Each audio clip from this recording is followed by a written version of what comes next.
pemirsa, apa kabar? Senang sekali saya Astia Dika bisa kembali menemani Anda di program talk show yang syarat informasi inspiratif, apalagi kalau bukan bincang sehati.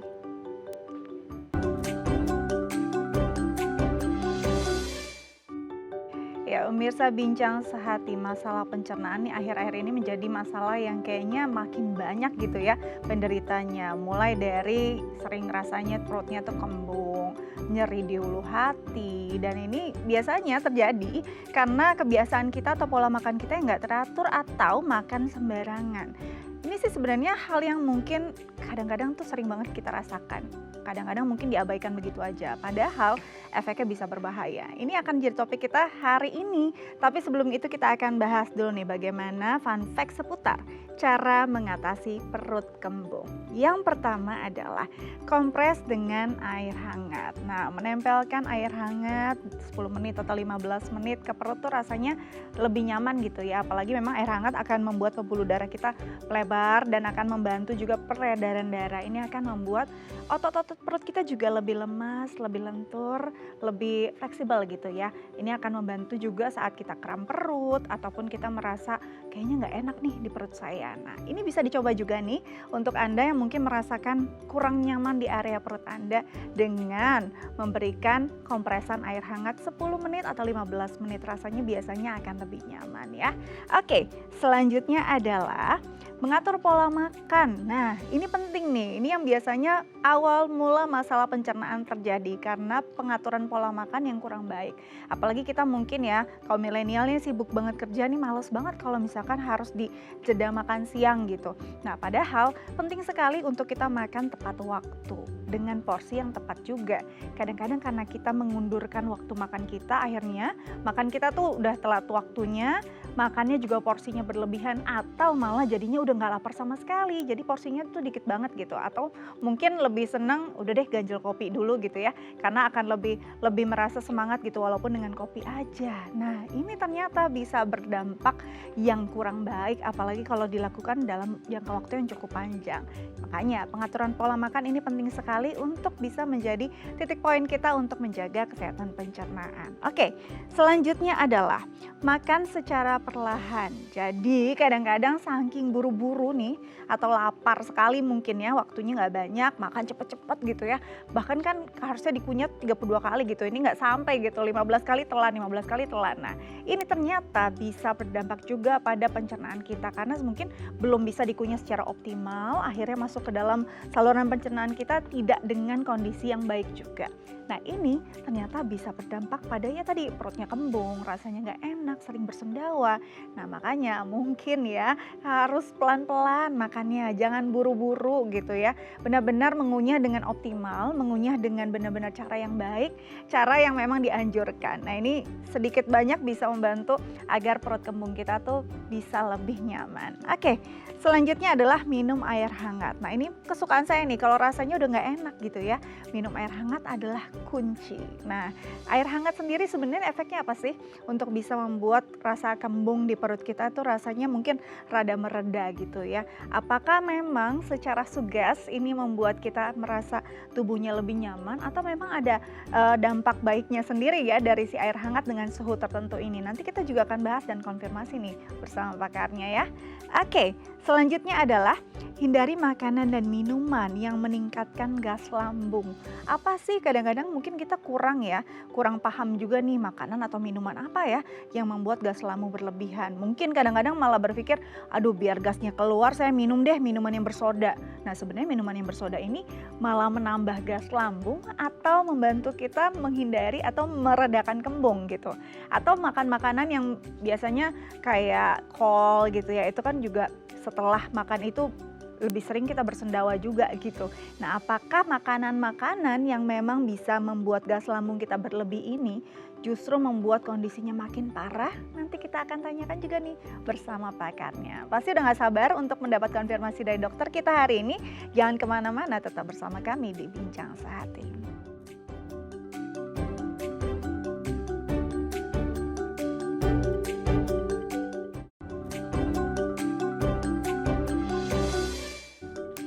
Ya, pemirsa kembali lagi bersama kami di Bincang Sehati. Di segmen sebelumnya kita sudah bahas nih beberapa fun fact seputar bagaimana meredakan perut kembung. Dan kali ini kita akan bahas langsung bersama dokter kita. Sudah hadir bersama saya di studio ada Dr. Randy Suherman Sidik SPPD, spesialis penyakit dalam dari Premier Bintaro. Langsung kita sapa dokter kita. Halo dokter, apa kabar? Halo, selamat siang. Salam sehat. Salam sehat. Terima kasih sudah hadir di Bincang Sehati. Hari ini kita ngomongin pencernaan ya dok ya. Tapi sebelum itu kita mau bahas dulu nih tentang perut kembung. Ini kan ganggu banget ya dok ya. Dan benar-benar bisa ganggu kerjaan, ganggu belajar gitu. Sebelum saya masuk ke fun fact bagaimana meredakan perut kembung. Sebenarnya perut kembung itu apa sih yang terjadi dalam pencernaan kita? Jadi baik, sebelumnya untuk kita membahas perut kembung, sebenarnya perut kembung tuh banyak faktor ya penyebabnya ya. Paling sering memang salah satunya bisa gangguan pencernaan. Nah, penyebabnya biasanya tidak jarang itu akibat produksi asam yang berlebihan, terutama asam pedu. Nah, biasanya sih memang penyebabnya kebanyakan karena pola hidup ya, seperti yang tadi juga Mbak Dika juga sudah sampaikan, memang karena mungkin pola hidup kita mungkin kurang baik, misalnya banyak makan yang minyak, kemudian juga mungkin makannya terlambat, kadang-kadang mungkin tidak jarang kita makan yang pedas. Nah, sekarang kan mungkin banyak ya kita gini yang mungkin yang masih relatif muda banyak tuh yang suka makan pedas-pedas. Nah, kadang-kadang itu juga salah satu faktor yang memicu asam lambung meningkat sehingga jadi kembung perutnya. Oke, dokter lagi buka dosa-dosa saya gitu ya. Oke, selanjutnya jadi itu ya yang terjadi saat perut kembung bukannya masuk angin ya kan, yang seperti mungkin banyak orang berpikir, oh ini lagi masuk angin, ini perutnya nggak enak gitu ya. Bukan itu, tapi memang ada produksi gas lambung ataupun tadi ya asam lambung yang berlebihan karena tadi masalah-masalah pencernaan yang kita buat sendiri biasanya ya. Oke, gimana cara kita meredakannya, kita bahas satu persatu. Yang pertama adalah mengompres dengan air panas. Nah, sebenarnya kenapa sih saat kita mengompres dengan air panas ada rasa sensasi rasanya lebih enak gitu, lebih reda? Ini suges atau memang secara medisnya ada yang bisa dijelaskan dok? Nah baik, mungkin kita koreksi sedikit ya, mungkin bukan air panas ya. Kalau air panas kayaknya, panas banget ya dok ya? Iya kayaknya jadinya malah takutnya mencederai. Mungkin lebih tepatnya kalau kita bilang air hangat ya. Kalau air hangat memang secara medis kalau kita sentuhkan mungkin ke bagian perut, mungkin di tempat yang kita kurang nyaman akibat kembung, memang pembuluh darah di sekitar tempat tersebut akan mengalami vasodilatasi atau pembuluh darahnya melebar. Nah, dengan melebar biasanya aliran darah akan lebih lancar sehingga proses pencernaan bisa sedikit terbantu. Nah, tapi ingat ini bukan untuk mengatasi, sebenarnya lebih tepatnya untuk meredakan saja gejalanya. Meredakan saja, bukan berarti mengobati gitu ya, hanya membantu rasanya lebih enak, lebih rileks aja. Tapi secara medis memang ada nih efeknya dari si air hangat bukan air panas ya, takutnya malah iritasi ya. Melepuh nanti. Oke, selanjutnya adalah mengatur pola makan dapat mengatasi kembung. Nah, sebenarnya kan kalau mengatur pola makan ini kan pencegahan, tapi saat kembung terjadi apa yang bisa dilakukan dengan pola makan itu? Apakah makannya nanti dulu atau langsung kalau udah mulai kembung harus langsung diisi atau gimana dok? Nah, baik, jadi untuk pencernaan ya, untuk pencernaan kita memang sangat anjurkan makan itu perlahan, tapi perlahan yang seperti apa? Nah, kita mesti garis bawahi dulu. Nah, perlahan di sini itu yang bagus adalah makannya sedikit-sedikit dengan porsi yang tidak terlalu banyak. Kemudian kalau bisa dibikin lebih sering ya, kadang-kadang bisa mungkin setiap setengah jam, 1 jam, jadi biar porsi yang dimakan itu sedikit, kita memberikan kesempatan untuk lambung kita untuk mencerna lebih baik. Nah, tetapi beda cerita kalau perlahan itu akhirnya kita bikin durasinya lama sambil ngobrol, sambil berbeda. Nah, jadi berbeda. Nah, karena kalau kita sambil ngobrol kan pasti otomatis banyak udara yang masuk. Nah, akhirnya malah tambah jadi kembung. Nah, itu dia ya. Jadi bukannya perlahan tuh sambil ngobrol, kata dokter saya harus pelan-pelan, berarti cari temen ngobrol biar makannya pelan-pelan nggak gitu ya. Dan ini juga terjadi kalau lagi kembung aja, atau memang sebenarnya kalau sudah ada masalah lambung atau pencegahan kita bisa makannya dengan pola makan segitu? Nah, memang lebih baik dianjurkan misalnya sudah kembung, otomatis kita memang bagusnya seperti itu. Nah, tapi di sisi lain misalnya kita kembungnya sudah enak, terus kemudian tetapi sudah periksa ke dokter nih, ternyata dokter juga mendiagnosis juga misalnya punya kelainan lambung. Misalnya contohnya, misalnya mungkin kita tidak jarang dengar istilah GERD. Ya, GERD itu adalah gastroesophageal reflux disease, artinya asam lambung yang naik ke atas.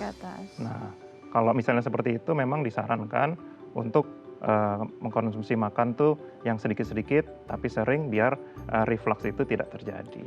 Oke, jadi ini memang penting juga apalagi sudah didiagnosis tadi ya sama dokter ya. Ya udah deh makannya dikit-dikit tapi waktunya jedanya jangan terlalu panjang Iya, gitu ya. Apalagi betul. melewatkan makan siang jangan sampai. Oke. Selanjutnya adalah makan secara perlahan. Nah, ini perlahannya tadi sebenarnya sudah dibahas juga ya. Perlahannya bukan berarti sambil ngobrol gitu ya, 1 jam gitu makan. Nah, sebenarnya perlahan yang dimaksud tuh gimana? Apakah mengunyahnya pelan-pelan atau gimana? Masukin makanan ke mulutnya pelan-pelan atau gimana, Dok? Baik, jadi kalau perlahan itu pertama kita dari porsi ya. Ya. Mungkin porsi kita nggak usah bikin terlalu banyak dulu. Nah, kemudian jika kita masukkan dalam satu suapan ke dalam mulut, memang usahakan dikunyah lebih halus. Mungkin memang Oke. sekitar 30 sampai 40 kali Mm-mm. dengan tujuan biar makanan yang masuk ke dalam lambung kita Mm-mm. itu bentuknya sudah halus.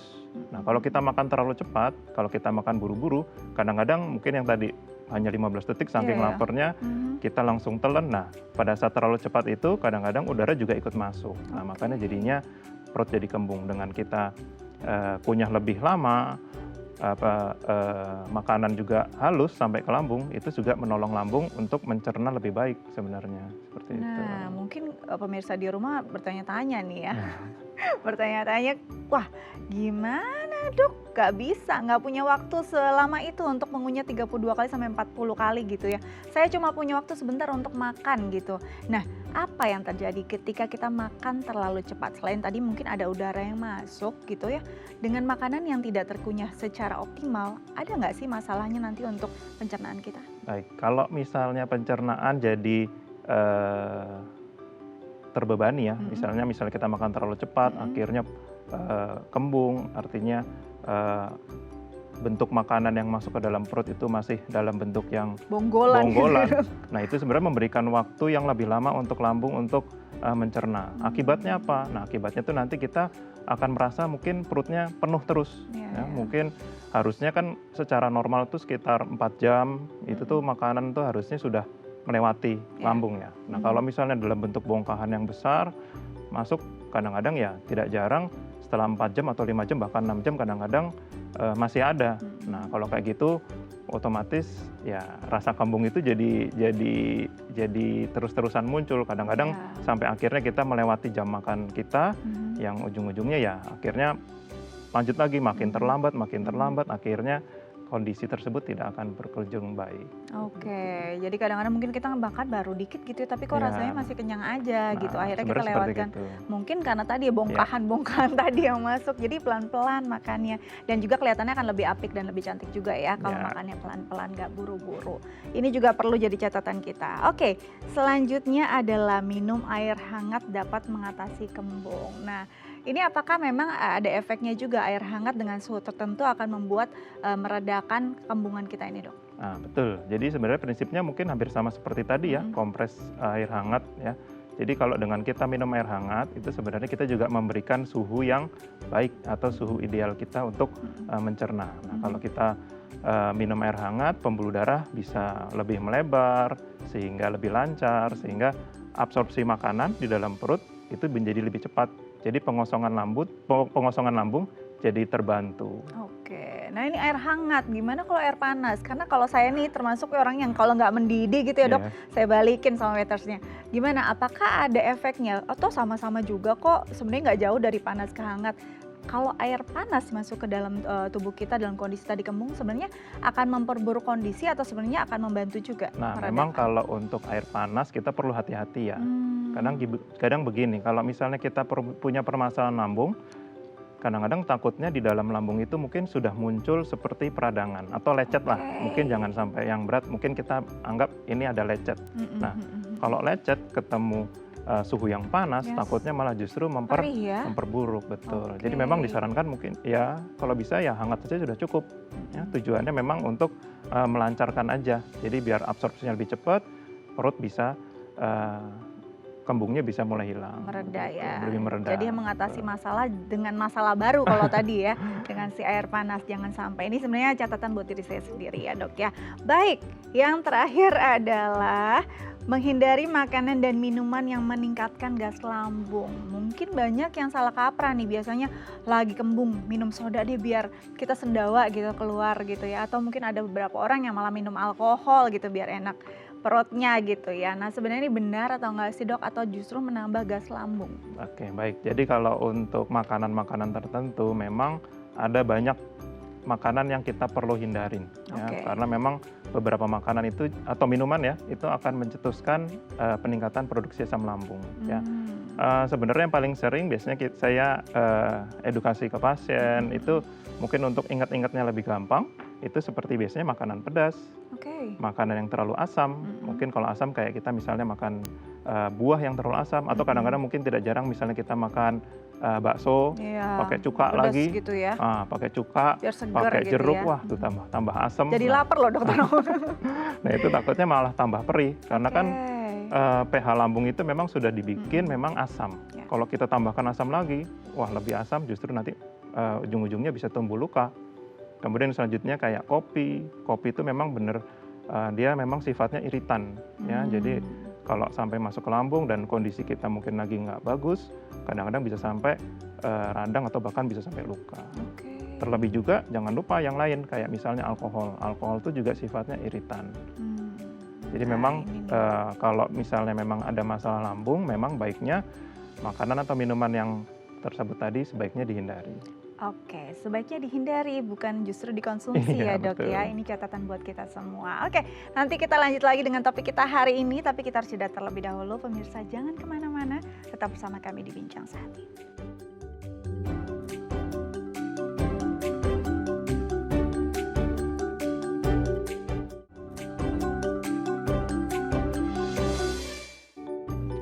Ya, pemirsa kembali lagi bersama kami di Bincang Sehati. Nah, kita bahas nih tentang masalah gangguan pencernaan bersama dokter kita, masih bersama dengan Dr. Randy Suherman Sidik, SPPD, spesialis penyakit dalam dari Premier Bintaro. Dan bagi pemirsa di rumah yang mungkin punya pertanyaan terkait tema kita hari ini, bisa loh menelpon kami di 021 290 32644 atau DM ke Instagram kami di @daefamily. Kita lanjut lagi ke Dr. Randy. Dok, kita bicara tentang masalah pencernaan. Orang biasanya tuh berpikir pencernaan tuh lambung aja gitu ya.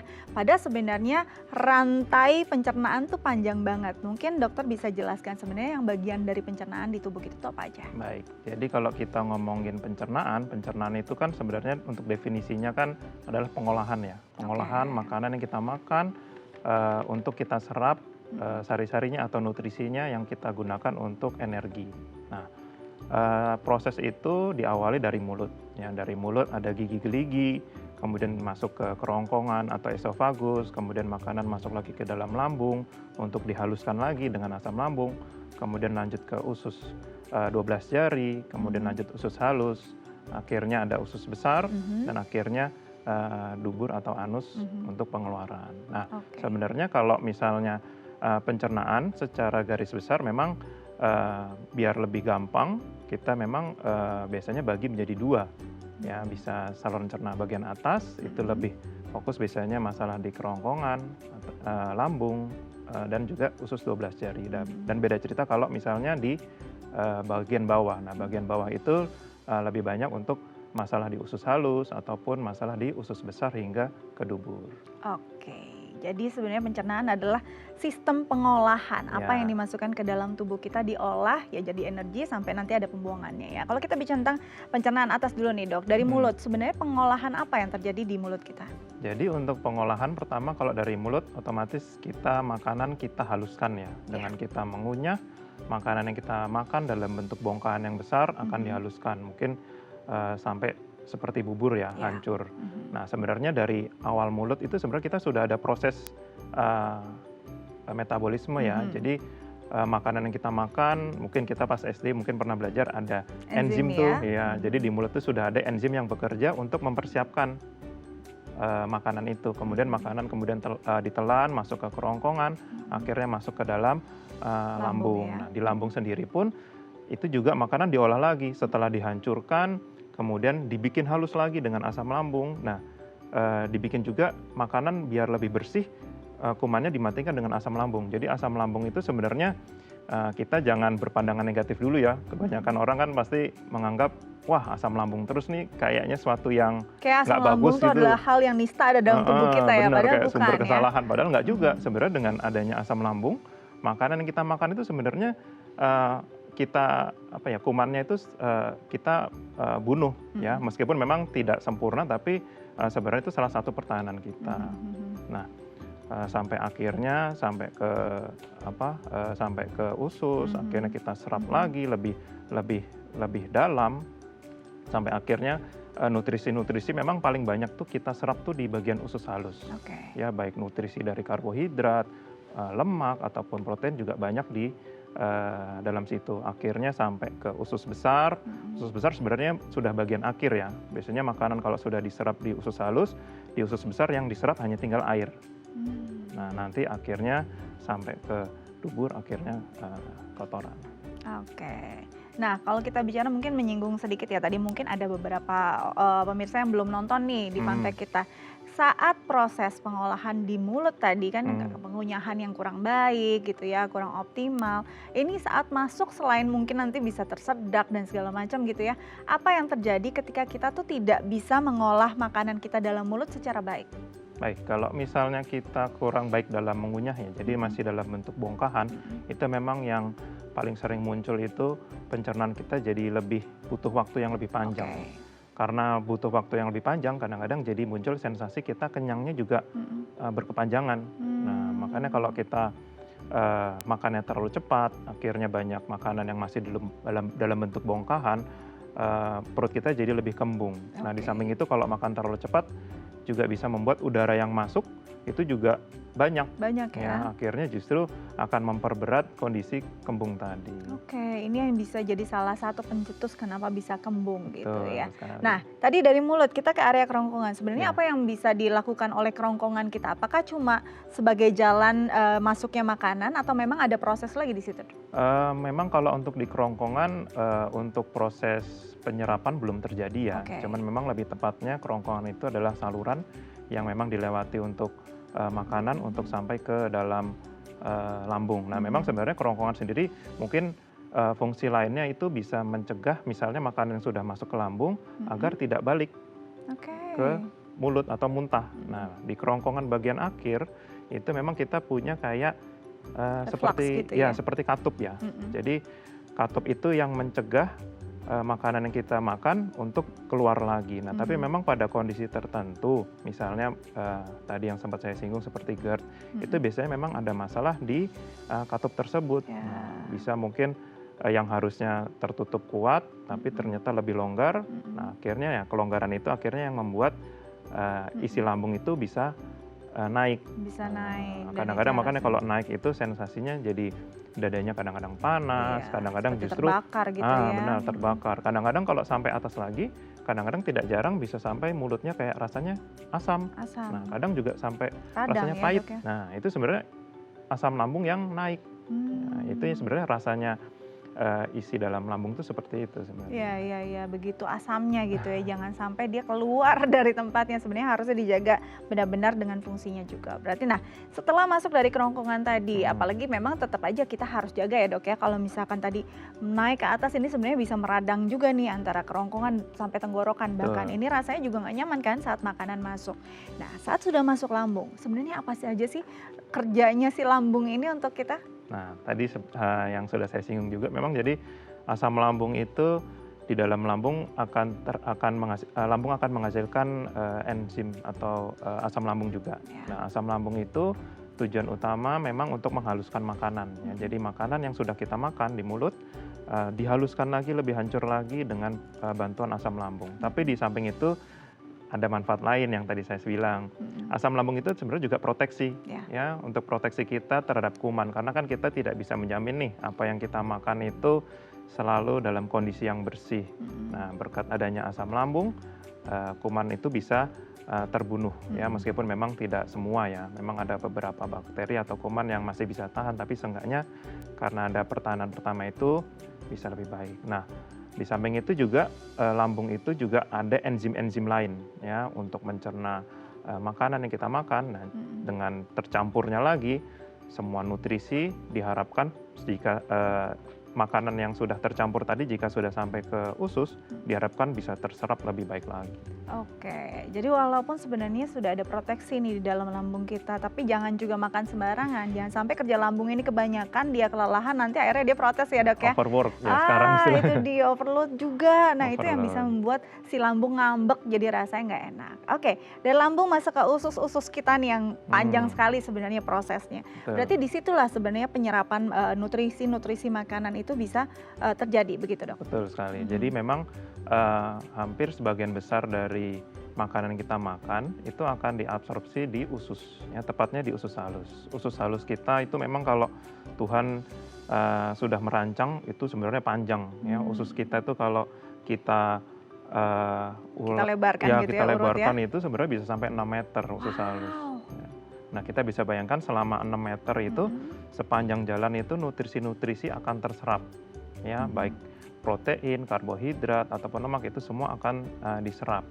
Nah, nanti setelah setelah usus halus, selanjutnya baru yang tadi disinggung ada namanya usus besar. Nah, usus besar penyerapan masih terjadi, tapi memang lebih banyak untuk air biasanya. Nah, permasalahan yang sering ya kadang-kadang tuh orang misalnya gangguan pencernaan tuh juga bukan hanya lambung ya. Betul. Pencernaan itu juga salah satunya juga di usus. Kadang-kadang kita mengalami namanya konstipasi. Nah, konstipasi itu juga biasanya karena kotoran kita itu lama di dalam usus besar. Nah, semakin lama air yang diserap akan makin banyak. Makin lama kita kalau misalnya 2 hari tidak BAB, akhirnya belum keluar sampai 3 hari tidak BAB, akhirnya makin keras. Nah, karena proses penyerapan itu masih terus berjalan. Oh, I see. Jadi kenapa bisa sampai feses kita begitu keras? Iya. Ya, karena dan konstipasi ini karena penyerapan airnya terus begitu Betul. ya. Jadinya bukan karena kita makannya kurang apa, ini bisa terjadi karena ada masalah. Nah, Ya. sebelum kita bahas nih masalah sampai di bagian bawah ini, kita mulai dari atas nih, Dok. Masalah pertama yang terjadi ketika orang mulai nih merasa ada gangguan di pencernaan saya. Biasanya apa sih yang identik? Nah, kalau untuk gejala itu seperti yang tadi ya, kita bagi 2 dulu. Jadi memang masalah pencernaan itu kan ada atas ada bawah. Ya. Kalau atas memang untuk gejalanya memang lebih sering seperti keluhan seperti tadi kembung bisa, kemudian kadang-kadang juga disertai dengan misalnya ada nyeri di bagian ulu hati atau bagian dada tadi terasa panas ataupun misalnya rasa cepat kenyang, ada rasa mual, kadang bahkan bisa sampai muntah. Nah, itu sebenarnya udah masalah yang terjadi di bagian atas. Oke, hal-hal yang ini sebenarnya mungkin common gitu ya. Iya, Sering sebenarnya banget common. kita rasakan tiap hari. Sendawa sering banget. Terus mungkin mual Ya, sampai betul. muntah gitu ya. Tapi kadang-kadang udahlah teh manis anget udah bisa menjadi solusi. Padahal nggak juga ya. Iya. Ini sebenarnya adalah warning pertama ketika pencernaan kita nih udah mulai ada masalah. Sebenarnya kapan sih kita sudah harus concern dan mulai masuk kayaknya perlu konsultasi ke tenaga medis. Nah, ini yang akan kita bahas nanti setelah jeda ya, Dok ya. Baik. Nah, pemirsa jangan kemana-mana, nanti kita akan bahas lebih jauh lagi tentang masalah pencernaan kita. Tetap bersama kami di Bincang Sehati.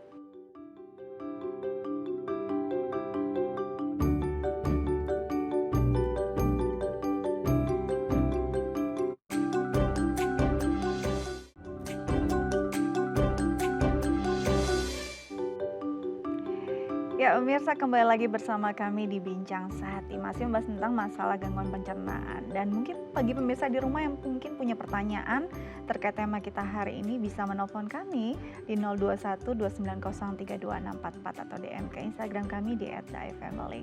Oke, kita lanjut lagi bersama dokter kita, Dr. Randy Suherman Sidik, PPD, spesialis penyakit dalam dari Premier Bintaro. Dok, tadi kita masalah pencernaan awal deh ya, indikatornya mual, muntah, sebah, kembung begitu.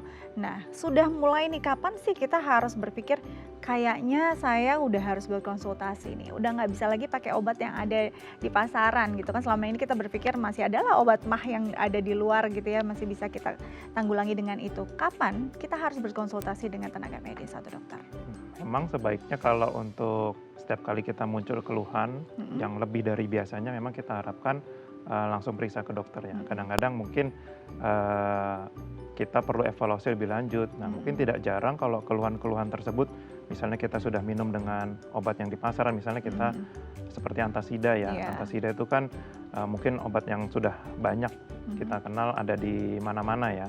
Nah, misalnya memang sudah minum obat tersebut tapi tidak ada perbaikan, memang lebih bagus konsultasi ke dokter. Nah, kadang dokter akan mencari tahu lebih detail ya. Kadang-kadang kan kalau kita nggak cari tahu penyebabnya, kadang-kadang ya keluhan akan berulang. Nah, dengan kita memeriksakan ke dokter, seenggaknya kita bisa tahu penyebab apa yang ada di dalam tubuh kita. Nah, tidak jarang pada kasus-kasus yang misalnya timbul lebih berat, misalnya mual, muntah, kadang-kadang muntahnya tiba-tiba kok ada apa ya, ada yang lain, misalnya ada darah atau misalnya ada bercak-bercak darah, memang sebaiknya langsung ke dokter. Nah, kadang butuh pemeriksaan lanjutan seperti misalnya teropong. Nah, memang pada saat ini dengan kemajuan teknologi, sebenarnya yang paling ideal, paling bagus untuk kita lihat saluran cerna itu adalah dengan teropong atau namanya lebih dikenal dengan endoskopi. Nah, endoskopi itu kita dengan kamera langsung kita lihat ke dalam saluran cerna kita dan kita langsung lihat di dalam situ ada apa. Nah, jika ada kelainan atau gangguan, kita lebih cepat deteksi lebih awal. Nanti untuk komplikasi atau masalah yang lain mungkin kita bisa cegah. Jadi memang dengan endoskopi ini juga menjadi satu solusi, apalagi dengan kecanggihan teknologi sekarang bisa melihat nih titiknya di mana, masalahnya ada di mana gitu ya. Nah, Dok, kalau kita bicara tentang masalah pencernaan bagian atas, tadi kan kembung, sudah mual, sudah sampai muntah dan segala macam. Akhirnya sampai nyeri di ulu hati dan panas terbakar. Nah, orang biasanya mengindikasikan ini sebagai GERD gitu. Apakah selalu ini disebut dengan GERD? Atau mungkin ada kondisi lain juga sebagai gangguan pencernaan dengan gejala yang sama? Jadi kalau misalnya kita merasakan keluhan seperti tadi, seperti rasa terbakar di dada, atau misalnya ulu hati tidak enak, atau namanya lebih dikenal kayak seperti heartburn, ya, jadi rasa panas, ataupun bahkan mulut terasa asam, atau terasa pahit dengan sering sendawa, memang itu lebih identik untuk masalah GERD. Tapi jangan lupa keluhan-keluhan lain yang menyerupai itu juga ada sebenarnya. Jadi misalnya kita memiliki luka atau radang di dalam lambung juga sensasinya kadang-kadang hampir sama. Ya, hampir sama seperti nyeri di bagian ulu hati, kadang-kadang mungkin bahkan kalau kita makan sesuatu bahkan nyerinya lebih bertambah. Nah, itu sebenarnya juga lebih menggambarkan misalnya ada luka. Kita bisa bayangkan kalau misalnya kita punya sariawan nih. Sariawan aja kalau kita kena makanan sedikit kan lemon gitu ya. Aduh. Lemon mau kesentuh air pun kadang-kadang juga sakit banget. Kan perih. Nah, itu pun bisa terjadi di dalam lambung kita ya. Jadi kalau lambung kita terasa perih, itu kadang-kadang juga misalnya kita lakukan endoskopi, kadang-kadang bisa sampai muncul luka dan luka itu memang sakit. Gitu. Jadi tidak selalu itu langsung GERD gitu ya, bisa jadi masalah-masalah pencernaan yang lain ini menimbulkan gejala yang sama. Tadi ada rasa tertekan di dada, perih, terus terbakar. Nah, mungkin memang tadi baiknya diteropong, di endoskopi biar kelihatan nih masalahnya ada di mana. Apakah klepnya ada masalah atau mungkin ada luka di dalamnya. Nah, Dok, biasanya apakah kalau kita bicara tentang masalah pencernaan ini kan nggak cuma masalah yang biasa ya. Selama ini orang bicara kalau perut yang nggak enak tuh mah gitu ya. Dan ini tuh ya udah jadi masalah yang kayaknya penyakit ringan. Padahal efeknya bisa panjang juga gitu kan. Nah, sebenarnya paling bahaya dari masalah pencernaan tuh apa sih? Bisa menyebabkan kematian kah? Baik, jadi memang untuk masalah pencernaan sendiri itu memang tergantung dari gangguannya seperti apa ya. Untuk yang tadi misalnya kita berbicara masalah GERD, prinsipnya sih kalau GERD itu tidak membahayakan ya, tetapi akan lain cerita kalau misalnya itu tiap saat muncul terus, lama-kelamaan bisa muncul luka dan luka itu pun juga nggak bagus. Nah, luka itu ujung-ujungnya bisa sampai lecet sampai akhirnya bisa bolong. Nah, kalau bolong kan pasti akibatnya juga fatal. Nah, itu pun juga bisa terjadi di dalam lambung ya, dalam proses yang sama. Jika kita hanya sepelekan, hanya minum dengan obat-obatan saja tanpa dengan konsultasi dokter, kadang-kadang proses itu sebenarnya sudah berjalan tapi hanya tertutupi karena mungkin obat-obatan yang kita minum, karena mungkin tanpa petunjuk dokter, jadi asal minum obat enakan sudah, tapi akhirnya nanti lama-kelamaan takutnya lukanya makin dalam, bisa berakibat fatal jika sampai ke luka sampai bolong. Nah itu kan Mhm. berbahaya. Jadi awalnya bisa jadi nggak terlalu berbahaya, Iya. tapi karena pola kita yang mungkin ngobatinnya asal-asalan gitu ya, Betul. nggak pakai konsultasi dengan Konsultasi. dokter, self diagnose, akhirnya memperparah. Apalagi tadi sampai lambungnya bolong tuh serem banget sih dok ya. Aduh jangan Iya. sampai terjadi deh gitu ya. Oke, sebelum kita lanjut nih, tadi kan Mhm. permasalahan di pencernaan Atas. atas, nanti kita ke bawah, tapi kita baca dulu nih ada pertanyaan dari pemirsa lewat DM Instagram, saya bacakan ya dok ya. Baik. Dok, ibu saya usianya 56 tahun, hampir setiap hari merasakan nyeri di ulu hati. Sudah minum obat dan efeknya hanya dirasakan beberapa jam saja lalu sakit lagi. Padahal ibu saya selalu tepat waktu saat makan. Tapi mah masih sering kambuh dan saat kambuh ibu saya keringat dingin dan lemas. Bagaimana cara meredakannya ya dok? Terima kasih dari Etnando. Aduh kebayang nggak enak banget sih ya dok sampai keringat dingin. Jadi ini efek obatnya hanya beberapa jam. Kita belum tahu sih sebenarnya obat yang dikonsumsi apa ya dok. Nah dalam kondisi ini berarti berulang nih dok. Terus menerus bahkan dengan obat yang ada di pasaran kita anggap seperti itu misalnya ya. Mhm. Ini masih terus terjadi dan hanya efeknya cuma beberapa jam saja. Menurut dokter apa yang harus dilakukan? Nah, kalau untuk menanggapi tadi pada kasus tersebut untuk ibunya kan yang usia sudah di atas 56 tahun memang lebih baik kita anjurkan untuk lakukanlah pemeriksaan ke dokter ya.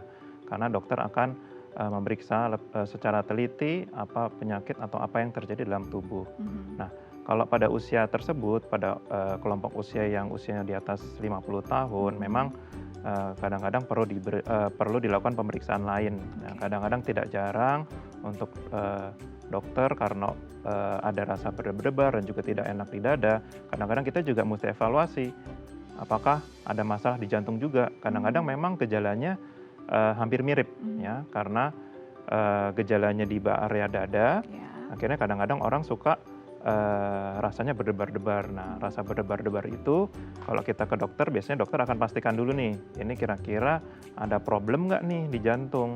Nah, kalau misalnya dalam pemeriksaan dokter ternyata jantungnya aman, nah kemungkinan besar memang betul dari pencernaan. Nah, tidak jarang bisa dilakukan pemeriksaan lain, bisa misalnya endoskopi, atau misalnya nanti juga ada lagi misalnya bisa USG untuk menilai sistem pencernaan lain. Kadang-kadang juga sakit di ulu hati, kadang-kadang juga bisa disebabkan nyeri karena misalnya ada batu, ya seperti empedu. Memang batu empedu biasanya identik misalnya di perut bagian kanan atas, tapi memang tidak jarang nyerinya bisa dirasakan seperti di ulu hati. Nah, memang lebih baik untuk kasus tersebut lebih baik konsultasi ke dokter, biar dokter akan periksa lebih lanjut. Mungkin jika diperlukan akan dilakukan pemeriksaan penunjang. Oke, jadi kira-kira seperti itu ya untuk ibunya Mas Nando ya. Ini mungkin perlu ada konsultasi lebih jauh lagi, dilihat juga nih, apakah masalahnya di pencernaan atau mungkin mengarah kepada jantung. Iya, Karena kalau misalkan mengarah pada jantung ya memang obat pencernaan tidak pengeratan tepat lambung. gitu Iya. ya. Oke, semoga ini bisa menjawab dan bisa langsung dikonsultasikan dan kondisi ibunya bisa membaik ya. Kita doakan sama-sama dok. Oke, dok tadi kita sudah dari lambung, kita mulai ke usus nih dok. Masalahnya apakah saat pencernaan bawah kita bermasalah itu terjadi memang hanya di pencernaan bawah atau ini adalah rentetan masalah pencernaan dari lambung juga sebenarnya? Nah, sebenarnya masih satu kesatuan ya, Oke. karena itu kan satu saluran yang sama, Iya. hanya bedanya mungkin lokasi. Nah, pada seseorang misalnya pola hidupnya makan yang pedas-pedas, minum kopi. Nah, pada saat makanannya sampai di dalam lambung, mungkin akan memberikan gejala yang kayak tadi, rasanya kembung, rasanya mungkin ada mual, kadang perih. Nah, tapi jangan lupa makanan kan tetap lanjut. Makanan lanjut ke usus. Nah, di dalam usus sendiri mungkin makanannya karena tidak bagus, ya, makanannya mungkin terlalu pedas, akhirnya pun usus tidak bisa menyerap dengan baik. Nah, akhirnya apa? Nah, akhirnya kadang-kadang tidak jarang kalau kita makan pedas, kita jadi diare. Nah, sebenarnya salah satu penyebabnya karena itu. Pada saat makanannya sampai di atas, itu muncul perih, Iya. kembung, sampai di bawah, makanan tersebut mengganggu penyerapan air tadi, mengganggu penyerapan nutrisi, tidak jarang jadi muncul diare. Nah dok, biasanya kalau kita bicara diare nih, diare kan biasanya fesesnya jadi lebih encer gitu ya, Betul. lebih nggak padat. Apa sih yang membuat hal itu bisa terjadi? Apakah karena bakteri tadi atau memang penyerapan si air tadi terganggu? Nah, jadi penyebab diare kita bagi dua lagi nih.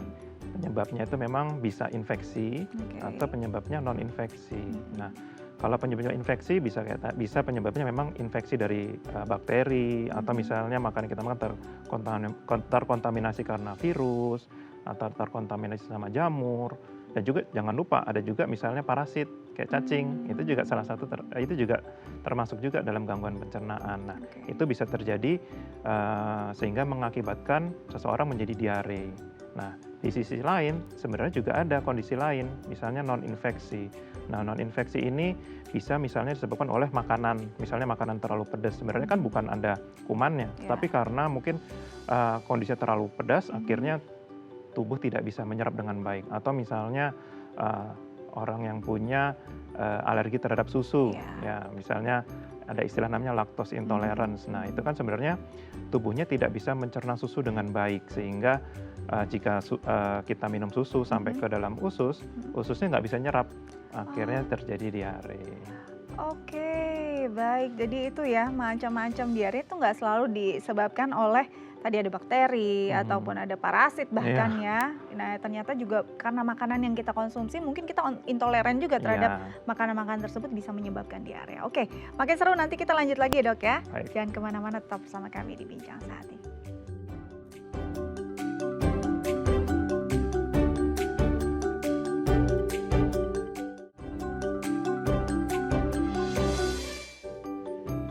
Ya, kembali lagi ke Bincang Sehati masih membahas tentang masalah gangguan pencernaan. Dan bagi pemirsa di rumah yang mungkin punya pertanyaan terkait tema kita hari ini bisa menelpon kami di 0212903264 atau DM ke Instagram kami di @daifamily. Atau mungkin kalau waktunya udah nggak cukup ya, sekarang bisa loh nanti telepon atau mungkin WhatsApp kami saja atau bisa di YouTube kami. Nanti mungkin akan dibantu jawab lagi ya sama tim redaksi dan juga dokter kita. Oke, masih bersama dengan Dr. Rendy Suyarman Sidik SPPD, spesialis penyakit dalam dari Premier Bintaro. Dok, tadi kita bicara tentang ternyata kalau di usus itu kan yang identik tuh diare gitu ya.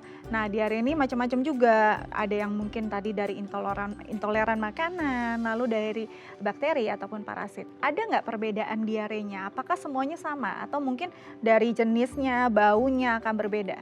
Jadi kalau untuk membedakan Mhm. sebenarnya ada gejala-gejala lain yang bisa ditimbulkan ya. Misalnya penyebabnya karena infeksi, biasanya ada gejala lain, misalnya ada demam, atau misalnya kadang-kadang pupnya Mhm. atau fesesnya Mhm. kadang-kadang bisa disertai misalnya ada lendir, Mhm. atau bahkan kadang-kadang bisa ada darah. Nah, biasanya kalau ada infeksi, Mhm. selain demam kadang-kadang secara klinis atau secara penampakan keluhan itu lebih berat. Jadi kadang pasien Mmm. sampai eee, sampai perutnya memang benar-benar sakit, Iya. kadang badan jadi lemes. Nah, Mhm. itu memang lebih identik untuk infeksi. Nah, tapi beda Mhm. cerita kalau intolerans. Oke. Nah, kalau intolerans itu setelah makanannya terbuang, misalnya Mhm. minum susu, Mhm. akhirnya kita buang air banyak, akhirnya Mhm. diare. Mhm. Nah, sebenarnya setelah susunya keluar, biasanya akan pulih lagi. Oke, jadi tidak Tidak terus-menerus gitu terus-menerus ya? ya, tapi kalau masuk lagi susu lagi Mhm. ya bisa terus lagi. Berapa sih, apa ya, batas aman Mhm. seseorang buang air besar gitu dalam satu hari? Apakah, lebih dari 2 kali atau mungkin sudah sampai di atas 6 kali atau Nah, gimana, Dok? kalau untuk definisi sendiri untuk diare itu adalah jika kita buang air besar lebih dari 3 kali ya. Oke. Nah, 3 kali itu pun juga konsistensinya atau bentuknya juga lebih cair dari Lebih biasanya. cair, oke. Nah, kalau memang udah lebih dari 3 kali, konsistensinya memang cair, nah itu kita bisa anggap itu memang diare. Tinggal kita Mmm. tentukan apakah diarenya ini memang sifatnya infeksi Mhm. atau penyebabnya non infeksi tadi. Mhm, oke. Nah, kalau sampai berdarah nih, Dok, ada Ya. yang bilang kan kalau darahnya warnanya segar, ini berarti di bagian bawah Nah, gitu. Kalau misalnya warnanya kehitaman atau merah hati gitu ya di bagian ya, atas. Ini benar nggak sih, Dok? betul. Oke. Jadi kalau misalnya kita punya kelainan misalnya di pencernaan dengan gejalanya BAB-nya cair, Mhm. kadang kita lihat BAB-nya kalau misalnya berdarah itu memang kelainannya lebih banyak di bagian bawah. Mmm. Ya, bagian bawah itu bisa masalahnya di bagian usus besar Mhm. atau misalnya masalahnya di bagian dubur. Mungkin yang Mmm. tidak jarang itu seperti Wasir ambeien gitu ya, ya? ambeien atau wasir ya. Mhm. Itu memang memberikan gejala BAB-nya berdarah. Tapi kadang-kadang ada gejala lain, misalnya Mmm. memang pupnya atau kotorannya memang keras, Mmm. nah atau memang kadang-kadang nyeri tuh. Jadi Mhm. pada saat buang air besar disertai ada nyeri dan kadang-kadang bentuknya darahnya tuh menetes. Nah, itu identik sekali wasir. Nah, Oke. beda cerita kalau misalnya penyebabnya adalah infeksi. Mhm. Kalau penyebabnya infeksi biasanya BAB bisa berdarah, tapi biasanya kecampur memang dengan Feses tadi kotorannya, ya, benar, dengan kotorannya ya? fesesnya. Tapi kalau untuk wasir biasanya menetes. Jadi kadang-kadang kita sudah pop dulu, Mhm. mungkin setelah kotorannya keluar, baru darahnya netes. Bisa nggak sih nih kalau misalkan sampai berdarah itu apakah memang hanya karena bakteri tadi atau Mhm. karena intoleran makanan pun bisa Kadang-kadang menyebabkan? bisa. Nah, memang kalau kondisi yang sampai muncul seperti itu, memang bagusnya ke dokter dan biar bisa diperiksa lebih lanjut. Mhm, Memang mhm. kadang-kadang hanya dengan keluhan kadang-kadang masih belum terjawab, ya. Betul. Kadang-kadang kita perlu pemeriksaan lanjutan, Seperti misalnya salah kolonoskopi satunya kah? benar kolonoskopi. Nah, karena Oke. dengan kolonoskopi itu kita melihat secara langsung apa yang benar terjadi di dalam. Misalnya Mhm, ambeien atau wasir, kita bisa terlihat mhm. atau misalnya ada sesuatu yang lain juga kita bisa deteksi lebih awal. Oke, ini sebenarnya panjang banget nih. Dari mulai tadi kan nggak cuma dari gejala, harus diteropong lagi dari bawah gitu ya, Iya, untuk betul. lihat masalahnya. Mungkin singkat saja, apa yang harus dilakukan ketika kita sudah tahu bahwa kita ada masalah nih pencernaan, apalagi tadi sampai berdarah. Apakah memang kuncinya adalah mengatur pola hidup kita agar lebih baik lagi, Dok? Benar, salah satunya pasti pola hidup itu sangat penting ya. Mhm, Hampir semua penyakit tidak cuma gangguan pencernaan, itu modalitas awal yang kita bisa lakukan adalah pertama pasti modifikasi gaya hidup mhm, ya. Dengan modifikasi gaya hidup kita makan banyakin sayur, mhm. banyakin buah, kemudian minum juga cukup. Harapannya pencernaan kita lancar, kotoran kita baik, keluhan kayak tadi tidak muncul. Nah, tapi memang pada beberapa kasus, misalnya memang sudah dilakukan pemeriksaan, memang Mhm, terdapat suatu penyakit, kadang memang tidak cukup hanya dengan modifikasi gaya hidup. Nah, mhm. makanya itulah pentingnya kita ketemu dokter untuk konsultasi sehingga selain modifikasi gaya hidup, mungkin butuh pengobatan biar keluhan Oke. tadi bisa cepat baik. Baik, jadi memang modifikasi gaya hidup, keluhannya diatasi, dan harus dipikirkan juga bahwa ternyata kesehatan kita nggak cuma secara fisik, tapi juga psikis ya. Ah, Mungkin butuh betul. liburan, butuh healing ya dok ya, Bisa, biar betul. pencernaannya sehat. Oke, terima kasih banyak dokter sudah berbagi bersama kami di Bincang Sehati. Terus sehat, biar bisa terus berbagi inspirasi di sini ya dok ya. Baik. Oke pemirsa, sudah dicatat semua tips dari dokter kita. Semoga berguna untuk Anda dan keluarga. Saya Astia Dika pamit undur diri, sampai jumpa.